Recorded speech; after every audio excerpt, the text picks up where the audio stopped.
दोस्तों, अनुस्वार मंच की ओर से मैं विवेक रंजन श्रीवास्तव आप सबको हार्दिक नमस्कार करता हूं। संजीव जी आज हमारे साथ हैं। स्वागत है संजीव जी। नमस्कार। मित्रों, धन्यवाद। यह बताना आवश्यक है कि संजीव कुमार जी 100 से अधिक किताबों के सुपरिचित न केवल देश में बल्कि पूरी दुनिया में प्रसिद्ध लेखक तो हैं ही, साथ ही इंडियन नेट बुक्स के माध्यम से वे एक बहुत बड़े प्रकाशक के रूप में वैश्विक स्तर का प्रकाशन, जिसका वितरण प्रणाली न केवल भारत में बल्कि अमेरिका में भी उपलब्ध है। और अनुस्वार मंच, अनुस्वार पत्रिका भी हम छापते हैं। अनुस्वार मंच, जिसकी ओर से आज मैं संजीव जी से बात करने के लिए यहाँ मुखातिब हूँ, उसके माध्यम से संजीव जी ने एक अनोखे प्रयोग किए। उन्होंने देश के अनेक साहित्यकारों से उनकी सृजन यात्रा पर YouTube में विस्तृत बातचीत रिकॉर्ड करके डाली है। तो साक्षात्कार भी साहित्य की वह विधा है जिसमें साहित्यकार से जब हम रूबरू होते हैं प्रश्नों के माध्यम से, तो उसकी जो सृजन यात्रा है, जो उसकी साहित्यिक यात्रा है, उसके कुछ अंतरंग पहलुओं पर हमें जानकारी मिलती है। तो आदरणीय संजीव जी, आपके ही मंच की ओर से अनुस्वार मंच के पटल पर मैं हार्दिक स्वागत करता हूं। और अब मैं आपको उन प्रश्नों की कसौटी पर उतारूंगा जिन्हें आगे हम किताब के रूप में अनुस्वार मंच की ओर से इंडिया नेट बुक्स के माध्यम से प्रस्तुत करेंगे। और आपने ऐसे अनेक रचनाकारों की इन्हीं प्रश्नों पर कसौटी में कसकर किताबें छापी हैं। तो सबसे पहले मैं आपसे पूछना चाहूंगा अनुस्वार मंच की ओर से कि संजीव जी, साहित्य सृजन में आपकी रुचि कैसे उत्पन्न हुई? आपको ये लिखने की प्रेरणा मिली कैसे? और लिखने भर की नहीं, आपको प्रकाशन की प्रेरणा कैसे मिली? इस पर विस्तार से हमारे दर्शकों को बताइए। बड़ा दुरूह प्रश्न है, लेकिन रुचिकर भी। जहाँ तक पहला सवाल है कि सृजन यात्रा कैसे शुरू हुई, लेखन कर्म कैसे शुरू किया, तो उस संदर्भ में ये कहेंगे कि प्रेरणा मुझे अपनी माँ से ही मिली। और वो कुछ कविता किया करते थे। अच्छा, आपकी माँ कविता करती थी? तो थोड़ा उनकी कविता के माहौल में हम भी रम गए। जी। हमारे मामा जी भी एक एस्टेब्लिश्ड कवि थे, तो उनकी किताबें भी पढ़ता था। तो कविता लिखने का जो शौक है या जो प्रयोग है, वो 12-13 साल की उम्र से शुरू हो गया था। मतलब बहुत बचपन से आपकी सृजन यात्रा शुरू हो गई? जी। 1977 में जी मेरी पहली कविता प्रकाशित हुई। अच्छा। वहाँ से चक्की चल पड़े और लगातार फिर हम कुछ ना कुछ लिखते ही रहे। आपके अनुमति से हम अपनी पहली कविता जो प्रकाशित हुई थी वो सुनाने का उद्यम कर रहे हैं। बहुत सुंदर। ये तो बड़ा अच्छा रहेगा कि हमारे श्रोताओं को और पाठकों को ये मालूम चले कि आपकी पहली रचना क्या थी। हमारी पहली रचना जो थी वो थी एक कविता जिसका शीर्षक था प्रतीक्षा। कविता इस प्रकार थी। स्वागत। प्राण तेरे प्राण की मैं एक इच्छा हूँ, पर तेरे खड़ी हूँ मैं प्रतीक्षा हूँ। वाह। शून्य है पथ स्नेह लटपथ देखती रथ में, शून्य है पथ स्नेह लटपथ देखती रथ में, प्राण तेरे प्राण का पढ़ लेखती अपने, स्नेह के उपमान की नृत्य एक शिक्षा हूँ, द्वार पर तेरे खड़ी हूँ मैं प्रतीक्षा हूँ। देखती हूँ मौन लोचन मौन सम्मोहन, प्राण तेरे प्राण का बताओ आकुलन, देखना पथ छोड़ दो क्यों वो अनिच्छा हूँ, द्वार पर तेरे खड़े हूँ मैं प्रतीक्षा हूँ। और आखिरी बंद है कि शक्ति जब तक स्नेह तब तक पल रहा प्रतिपल, प्राण तेरे प्राण का मैं क्रोध हूँ पूर्ण। अरे वाह। रूप की मधुरागिनी हूँ, रूप की मधुरागिनी हूँ, सबल बख्शा हूँ, द्वार पर तेरे खड़े हूँ मैं प्रतीक्षा हूँ। तो ये रचना कब प्रकाशित हुई थी? सन 77। 1977। जी जी। तो संजीव जी, ये अच्छा आपने बताया कि आपको लिखने की प्रेरणा आपकी माँ से मिली और आपने अपनी पहली रचना भी हम सुनाई जो 1977 में छपी थी। अब हमारा अगला सवाल होगा कि साहित्य की किस विधा में आपने काम किया है और किस विधा में आपकी सर्वाधिक रुचि है, क्योंकि जैसा हम देखते हैं कि आपकी किताबें विविध प्रकार की हैं। आपका जो जीवन है वो बड़ा विस्तृत है। आप लॉ के क्षेत्र में, कंपनी डायरेक्टरी के क्षेत्र में, बहुत सारे क्षेत्रों में काम करते हैं। तो आपकी जो साहित्यिक विधा है वो उसके विषय में हमें बताइए। देखिए, मेरी जो मूल विधा है या जिस पे मैं काम करता हूँ या जिससे मैं संबद्ध हूँ या जिस पर अभी तक काम किया है मुख्य रूप से, वो है कविता। काव्य मेरे दृष्टि में काव्य जो है ना सर्वोत्तम विधा है। जी और जी। हाँ, कहा जाता है कि कविता कम से कम शब्दों में बड़े भाव व्यक्त कर देती है। हाँ, और सबसे प्राचीन विधा भी है। तो इसलिए हम कविता के साथ संबद्ध हैं और उसी पर सबसे अधिक काम हुआ है। इसके अलावा मैंने बाल साहित्य पर काम किया है, हमने कुछ आलोचनाएं भी लिखी हैं और साथ में लोक साहित्य पर भी हमने काफ़ी काम किया है। तो विविध प्रकार के काम करने से अच्छा रहता है कि एक ही सिंगल विंडो में बहुत सारी चीज़ें पढ़ने को मिल जाए, तो वो चीज़ अच्छी रहती है। दूसरे लिखने का साधन, हर चीज़ कविता में नहीं लिखी जा सकती, हर चीज़ जो है वो शॉर्ट स्टोरीज में नहीं लिखी जा सकती। तो बहुत सारे सूटेबिलिटी फैक्टर्स हैं, उनका भी असर पड़ता है। तो इस तरह आपने कविता को अपना मुख्य विधा बनाया। तो क्या आपने कहानियां भी लिखी और क्या आपने कविता और कहानी में से कभी अपनी अभिव्यक्ति के लिए विधा का जब चयन किया आपने, तो आपने बताया कि आपने कविता को ही प्रमुखता दी। बाल साहित्य भी आपने लिखा, तो बाल साहित्य में क्या कहानियां लिखी या कविताएं लिखी?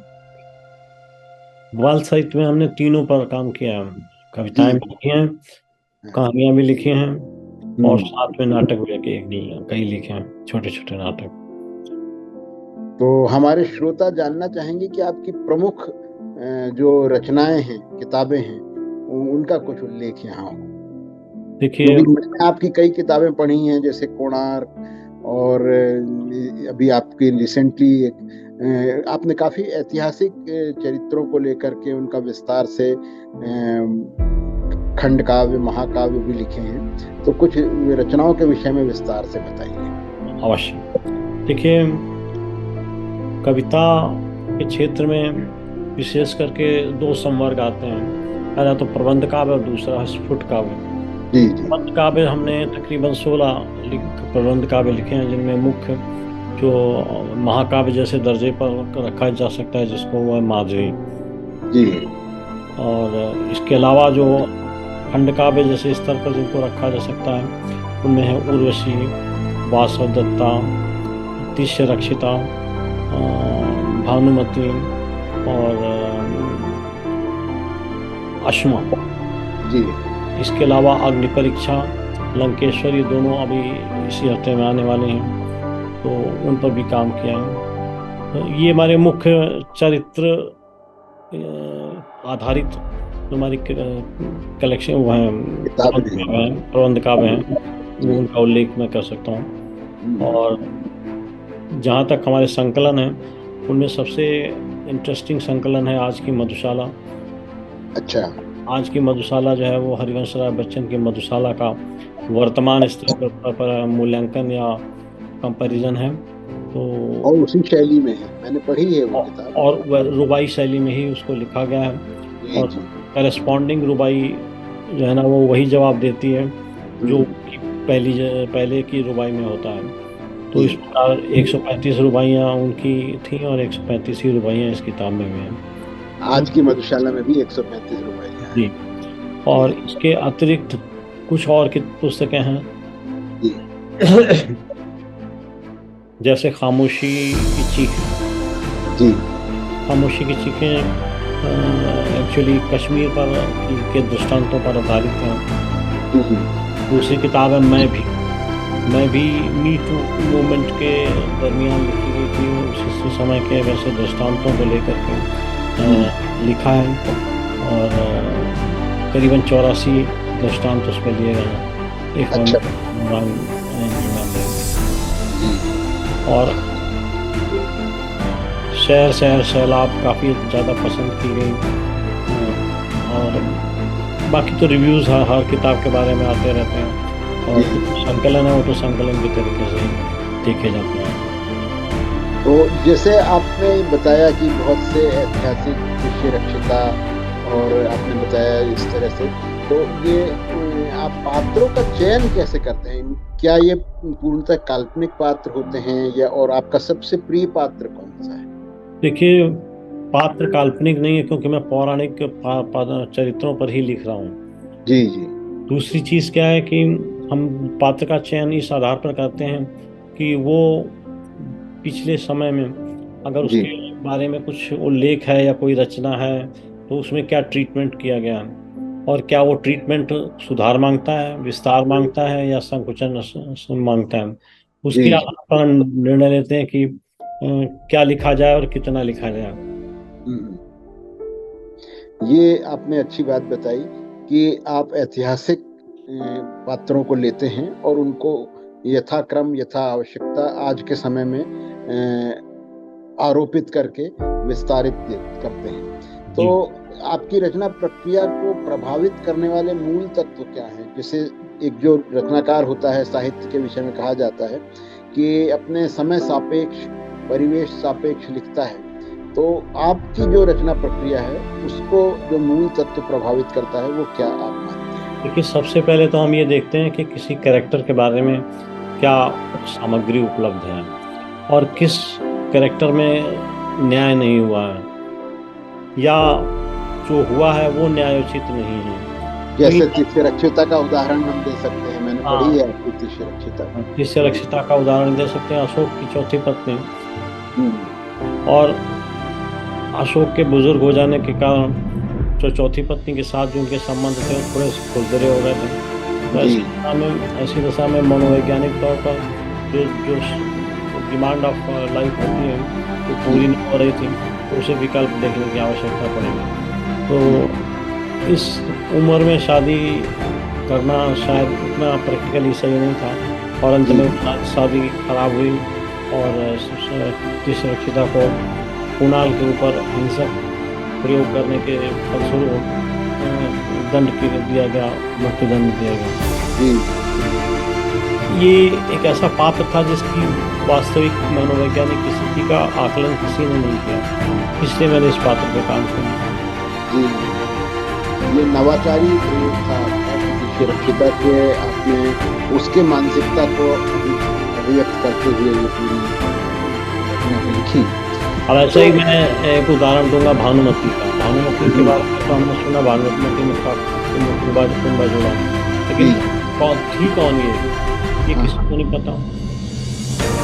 तो ये दुर्योधन जैसे शख्स की पत्नी थी, तो महत्वपूर्ण कैरेक्टर था। लेकिन दुख की बात यह है कि महाभारत के किसी भी सर्ग में, किसी भी स्टेज पर भानुमति के बारे में कुछ नहीं था, वर्णन नहीं मिलता।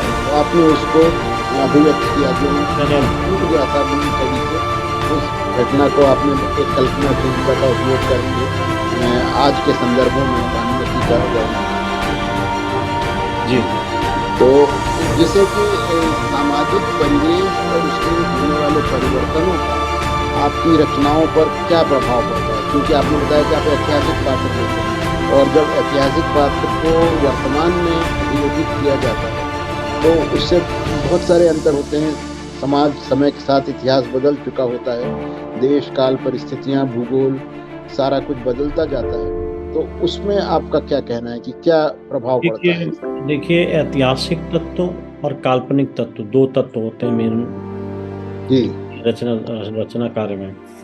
तो हमें ऐतिहासिक तथ्यों को नहीं भुलाना होता है, क्योंकि अगर ऐतिहासिक तथ्यों को भुला देंगे तो जो उसका पटल है, जो उसका बेस है, वही खिसक जाएगा, बेकार हो जाएगा। तो उस चीज को लेके परमानेंटली। जब हम पात्र का नाम ही वही रख रहे हैं इतिहास का, तो हमें उसके साथ न्याय तो करना पड़ेगा। जी, तो पहले तो हम ऐतिहासिक तथ्यों को एक जगह पर इकट्ठा करते हैं कि भाई ये इसके ऐतिहासिक तत्व हैं और कि इनका इनका किस तरीके से एक्सप्लेनेशन आए, वो तय कर लिया। और दूसरा हम ये देखते हैं कि जो ऐतिहासिक तत्व उनके आधार पर कहानी कैसी बुनी जा रही है। अगर आवश्यकता होती है तो उसमें काल्पनिक पुट डाल करके या किसी प्रकार के अतिरिक्त सृजन से या अतिरिक्त कहानी के साथ में उसको डेवलप करने का प्रयास करते हैं।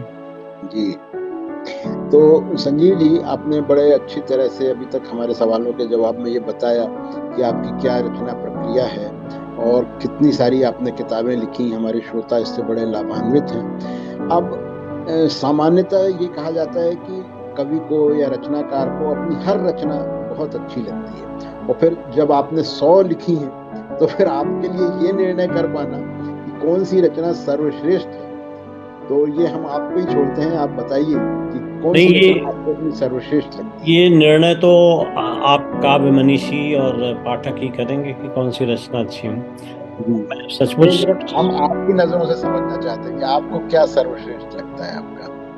अगर हम इस एंगल से देखें कि संपूर्ण व्यवस्था कैसी है और मूल्यांकन के प्रतिमानों पर कौन बेहतर उतरता है, तो मुझे कोणार्क सबसे ज्यादा भाती है। जी हाँ, कोणार्क में आपने बहुत अच्छा वर्णन किया है।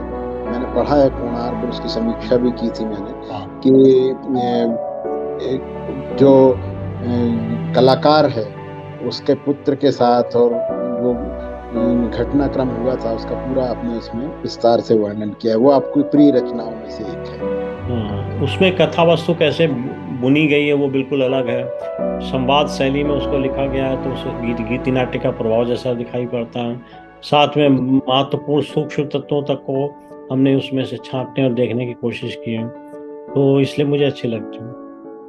अच्छा संजीव जी, ये बताइए कि जैसा हम देखते हैं कि पुराने कुछ बड़े गिने चुने रचनाकार थे, कबीर, मीराबाई, और आज तक वो, जबकि उनकी कोई किताबें नहीं आई उस समय, केवल मौखिक साहित्य के आधार पर वो अमर हैं और लगातार जीवित हैं।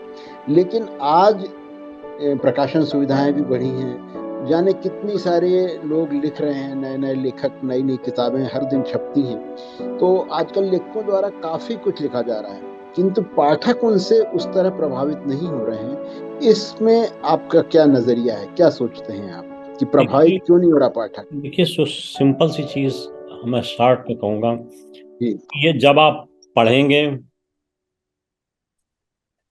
जब आप स्वयं अध्ययन करेंगे, तो उसे यूं कहा है कि जब आप पढ़ेंगे तो आप कढ़ेंगे। बिल्कुल सही बात है। तो जब आप कढ़ेंगे तो जो आप लिखेंगे उसे लोग पढ़ेंगे। जी हाँ, मतलब आपका कहना है कि जो आज के लेखक हैं वो उतनी गहराई से नहीं लिख रहे हैं अपने विचारों को। बिल्कुल ठीक कह रहे हैं, बहुत गैप है अभी। जी हाँ, तो मतलब अध्ययन की आवश्यकता है, लोगों को अध्ययन करके और फिर परिपक्व लेखन करना चाहिए। परिपक्व लेखन करना चाहिए। अच्छा, जैसा आप देख रहे हैं कि अब सारा कुछ मीडिया है वो डिजिटल होता जा रहा है। किताबें भी अब लोग अपने मोबाइल पर, अपने आईपैड पे, किंडल पे या लैपटॉप पे पढ़ना पसंद कर रहे हैं। पीडीएफ में किताबें एक जगह से दूसरी जगह मिनटों में यहाँ से वहाँ चली जाती हैं, और इसके कारण जो हार्ड कॉपी है वो भी लिमिटेड प्रतियों में छप रही है। तो डिजिटल युग में आपको साहित्य का भविष्य कैसा लगता है, क्योंकि आप जुड़े हुए हैं उससे पूरी तरह से? उज्जवल भविष्य। पहले आपको कोई किताब चाहिए होती थी जी, तो आप पुरानी बाजार में जाते थे। जी हाँ, मार्केट में, वहाँ जा कर के 2-3 स्टेशनरी वाले या किताबों वाले होते थे, उनके यहाँ छान फूंक करते थे, और कोई साधन तो था नहीं। या फिर अगर प्रकाशक का नाम और पता मिल जाता था तो आप उसको लिखते थे कि हमें किताब चाहिए। कितना टीडियस प्रोसेस था, लेकिन लंबा समय लगता था। तब कहीं अगर प्रिंट हुई, अब किताब अवेलेबल तो आती थी। करेक्ट। और आज कितना आसान हो गया है कि आप सीधे अमेजॉन पे जाइए या फ्लिपकार्ट पे जाइए या प्रकाशक की वेबसाइट पे जाइए, आप किताब ढूंढिए और परचेज कर लीजिए। तो 48 घंटे या 72 घंटे में किताब आपके हाथ में होती है। ये बिल्कुल सही। डिजिटल युग ने ही ये संभव बनाया, और चूंकि डिजिटल युग ने संभव बनाया, तो आप ये मान के चलिए कि इसमें और सुधार और परिष्कार होंगे, और पुस्तकों का भविष्य उज्जवल होना चाहिए। जी हाँ संजीव जी, मैंने जैसे देखा है आपके व्यक्तित्व का, आपके जो परिचय का दायरा वैश्विक है, और आप अमेरिका जाते रहते हैं, विदेशों में भी आपने अनेक देशों की यात्राएं की हैं। तो प्रवासी हिंदी साहित्य की समृद्धि के विषय में आप क्या सोचते हैं? देखिए, प्रवासी हिंदी के लिए काम कर रहे हैं। जी। किसी भी देश में ले लो, अगर एक आदमी भी है तो वो कुछ ना कुछ कर रहा है। वरना अगर आप अमेरिका जैसे देश को ले लें, तो वहाँ पर कितने ही ग्रुप हैं इंडियंस के, डिफरेंट डिफरेंट बेसिस पर लोग ग्रुपों में काम कर रहे हैं, उनके कार्यक्रम हो रहे हैं। और मैं समझता हूँ कि हिंदी का के प्रति धीरे धीरे लोगों का रुझान भी बढ़ रहा है। ये तो बात सही कह रहे मुझे ऐसा दिखता है कि प्रवासी भारतीय जो लिख रहे हैं, हैं। उनमें थोड़ी बहुत कमियां अभी हैं, जी लेकिन हाँ। भी ठीक है। जो भी लिखा जा रहा है वो अच्छा लिखा जा रहा है, और अच्छी मात्रा में लिखा जा रहा है। हाँ ये प्रवासी सही कह भारतीय रहे हैं कि प्रवासी भारतीयों व्यावसायिक के बारे में जी। एक चीज खाली कहूंगा, हम्म। अच्छा हो यदि वो अपने स्टेशन जहाँ पर वो रुके हुए हैं, डेस्टिनेशन पे, वहाँ के बारे में ज़्यादा लिखें तो ज़्यादा अच्छा रहेगा, ताकि हिंदी वाले पढ़ सकें और उनको ये पता चले कि भाई भले वो जो कनाडा जहाँ रह गए, पर लेकिन वहाँ की चीज़ समझ लें। कनाडा के विषय में समझ सके, हाँ, बिल्कुल सही कह रहे हैं आप। तो इन चीज़ों पर ज़्यादा लिखना चाहिए ताकि ज्ञान बढ़े। और अगर हम सिर्फ इंडिया के बारे में ही लिखेंगे, तो शायद इसमें वैल्यू एडिशन का। क्यूरियोसिटी भी होती है लोगों को, तो जब इस तरह से पूरी दुनिया का साहित्य हिंदी में उपलब्ध होगा, दुनिया के विषय में जानकारी हिंदी में आएगी, तो निश्चित ही इससे हिंदी का भी विस्तार होगा और ज्ञान का भी अभिवृद्धि होगी। बिल्कुल ठीक। आपका सोच बिल्कुल सही है। उससे सहमति रखते हुए मैं अगले प्रश्न की तरफ आता हूँ कि लेखन कार्य के अलावा आपकी अन्य अभिरुचियां, क्योंकि बहुत विस्तृत आपका दायरा है, मैंने देखा है, तो उसके विषय में हमारे साहित्यिक मित्र जो यह इंटरव्यू देख रहे हैं उन्हें बताने का कृपा करें। मैं तो यायावर हूँ। घुमक्कड़ी हमारा स्वभाव है। पेशा है, स्वभाव है। और जब भी अवसर मिलता है तो मैं कहीं घूमने निकलता हूँ। दूसरी जो चीज़ है वो है संगीत जी। क्योंकि संगीत मन को काफी तरंगित कर देता है। बहुत अच्छी बात है, संगीत से एक रिलैक्सेशन भी आता है जी। तो संगीत और घुमक्कड़ी के सिवाय और क्या करते हैं? इसके अलावा तीसरा, अगर हमारा इंटरेस्ट जानना चाहेंगे तो वह सोना। सोना मतलब आराम या गोल्ड? दोनों ही। दोनों ही। चलिए, बहुत अच्छी तरह आपने जवाब दिए। मैं आपसे ये जानना चाहूंगा कि उदीयमान जो नए लेखक हैं उनके लिए आप क्या संदेश देना चाहते हैं? उदीयमान लेखकों के लिए भी वही संदेश है कि पहले पढ़ो, फिर कढ़ो, फिर गढ़ो, तभी पढ़े जाओगे। तभी पढ़े जाओगे। बहुत अच्छी बात कही आपने। और अब हम इससे पहले कि अपनी बातचीत यहाँ विराम दें अनुस्वार मंच की तरफ से, आप ये बताइए कि आप चूंकि एक प्रकाशक के रूप में भी काम कर रहे हैं, लेखक हैं ही, कवि हैं ही, और आपने विश्व भ्रमण किया है, तो हिंदी साहित्य के पाठकों की संख्या के विकास के लिए आप क्या और सुझाव देना चाहते हैं? आपने अभी बात की कि इस तरह का साहित्य आए जो विश्व के विभिन्न हिस्सों के विषय में हो, तो पाठक और किस तरह से बढ़ सकते हैं, क्या सोचते हैं आप? देखिए, कोई भी लेखक अपनी किताब पर काम नहीं करता। जी। किताब छप जाए, कवर पर उसका नाम आ जाए, पीछे फोटो आ जाए, और प्रकाशक जो है ना, वो प्रकाश लेख की प्रतियां जो फ्री वाली होती हैं वो दे दें, बाकी और कुछ नहीं करना। कुछ लोगों का मन होता है कि लोकार्पण हो जाए, लोकार्पण हो गया समझ लो सब कुछ हो गया, ये तीसरी हो गई। और उसके बाद वो किताब सजा दी जाती है अलमारी में। उसके बाद किताब अलमारी में सजा दी जाती है, एक आधा दिन उसमें उसकी आरती उतरती है, और कभी कभी बिल्कुल नहीं उतरती। किताबें ऐसे नहीं बिका करती, रचनाकार ऐसे लोगों के जहन में नहीं चढ़ा करते उन्हें उतर के सड़क पे आना पड़ेगा, उन्हें पुस्तक चर्चा ऑर्गेनाइज करनी पड़ेगी, कई जगहों पर इस तरीके के कार्यक्रम करने पड़ेंगे कि वहाँ के जो लेखक वृंद हैं वो किताब के बारे में जानें, समीक्षाएं लिख करके लोग समीक्षकों से लाना पड़ेगा अखबार में। तो हाँ, मतलब लेखक को पाठक तक पहुंचना पड़ेगा, पाठक बनाने पड़ेंगे। जी, कहने का मतलब ये है कि लेखक को प्रैक्टिकली देखना पड़ेगा, प्रकाशक के साथ मिलकर काम करना पड़ेगा और बहुत सारे प्रमोशनल एक्टिविटीज करनी पड़ेंगी, तब उसका फायदा होगा। हमारी एक लेखिका हैं, भोपाल की है, इस समय वो भोपाल में ही है। तो उन्होंने एक किताब लिखी, बड़ी छोटी सी किताब है, रैपिड राइज इन चाइना। आप बिलीव नहीं करेंगे, धुआंधार बिक रही है। अच्छा, तो उसका क्या कारण समझ आया आपको? उसका कारण ये है कि एक तो रोचक उसे स्टोरी स्टाइल में लिखा गया, ये तो उसकी वास्तविकता हो गई। दूसरी चीज ये है कि प्रमोशनल एक्टिविटीज कर रहे हैं ना वो। हाँ, तो प्रमोशनल एक्टिविटीज का महत्व है, बिल्कुल सही। हमारे एक दूसरे लेखक हैं, उन्होंने 500 प्रतियां बेच दी किताब की अकेले।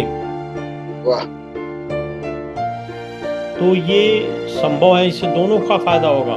किताब बिकेगी, मतलब किताब में डूबना पड़ेगा, उसके लिए लगातार 24 घंटे उस पर चिंतन मनन और काम करना पड़ेगा, तभी शायद नए पाठक जुड़ सकेंगे और साहित्य का प्रचार प्रसार हो सकेगा। तो बहुत बहुत धन्यवाद संजीव जी।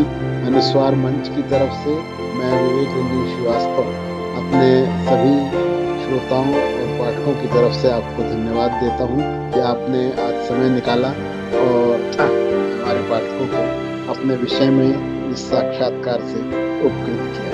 हार्दिक धन्यवाद। धन्यवाद विवेक जी, आभार।